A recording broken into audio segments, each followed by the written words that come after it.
الحمدللہ والصلاة والسلام علی رسول اللہ ان ابی مسعود رضی اللہ عنہ قال قال رسول اللہ صلی اللہ علیہ وسلم لا تجزئ صلاة الرجل حتى يقيم ظهره في الركوع والسجود رواہ ابو داود۔ حضرت ابو مسعود رضی اللہ عنہ بیان کرتے ہیں کہ رسول اللہ صلی اللہ علیہ وسلم نے فرمایا آدمی کی نماز درست نہیں ہوتی یہاں تک کہ وہ رکوع میں اور سجدوں میں اپنی کمر کو سیدھا نہ کر لے۔ اس حدیث مبارکہ میں بتایا یہ گیا ہے کہ نماز میں اطمینان یہ بہت ضروری ہے، اور اس شخص کی نماز درست نہیں ہوتی جب تک وہ رکوع کے اندر اور سجدوں کے اندر اطمینان کے ساتھ نماز کے سارے ارکان جو ہے ان کو ادا نہیں کرتا۔ اس حدیث میں تو صرف اتنا کہا گیا ہے کہ اس کی نماز درست نہیں ہوتی، جبکہ ایک دوسری حدیث میں جو کہ ابن ماجہ میں ہے آپ علیہ الصلوۃ والسلام نے فرمایا کہ لا صلاۃ لمن لا یقیم صلبہ فی الرکوع والسجود، اس شخص کی نماز ہے ہی نہیں جو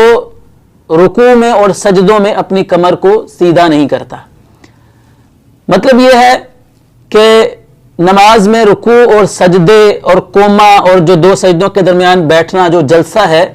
یہ سارے ارکان کو وہ اس قدر تیزی کے ساتھ ادا کرتا ہے کہ اس میں اطمینان ہی نہیں ہوتا ہے۔ رکوع میں گیا، ابھی کمر سیدھی بھی نہیں کی،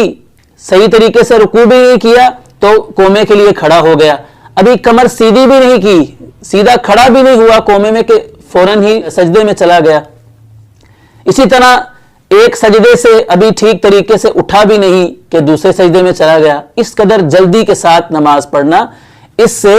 آپ علیہ الصلوۃ والسلام نے نماز کی نفی فرما دی ہے۔ اور ایک حدیث میں آپ علیہ الصلوۃ والسلام نے اس چیز کو نماز کی چوری قرار دیا ہے۔ مسند احمد کی حدیث ہے، آپ نے فرمایا کہ سب سے برا چور وہ ہے جو نماز میں چوری کرتا ہے۔ تو صحابہ نے پوچھا کہ یا رسول اللہ نماز میں کوئی کیسے چوری کر سکتا ہے؟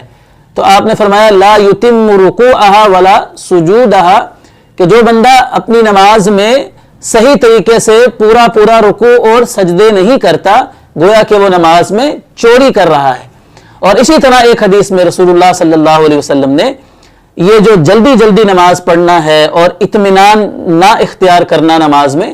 اس کو آپ علیہ الصلوۃ والسلام نے کوے کی طرح ٹھونگے مارنے سے آپ نے مشابہت دی ہے۔ گویا کہ جو شخص تیزی کے ساتھ نماز پڑھ رہا ہے، آپ نے فرمایا کہ اتنی تیزی کے ساتھ نماز نہ پڑھو جیسے کوا ٹھونگے مار رہا ہوتا ہے، بلکہ نماز اطمینان اور سکون کے ساتھ پڑھنی چاہیے، اور ہر رکن نماز کا جو ہے وہ ٹھیک طریقے سے اس کو ادا کیا جانا ضروری ہے۔ یہ اطمینان جو ہے یہ نماز کے اندر شرط کی حیثیت رکھتا ہے۔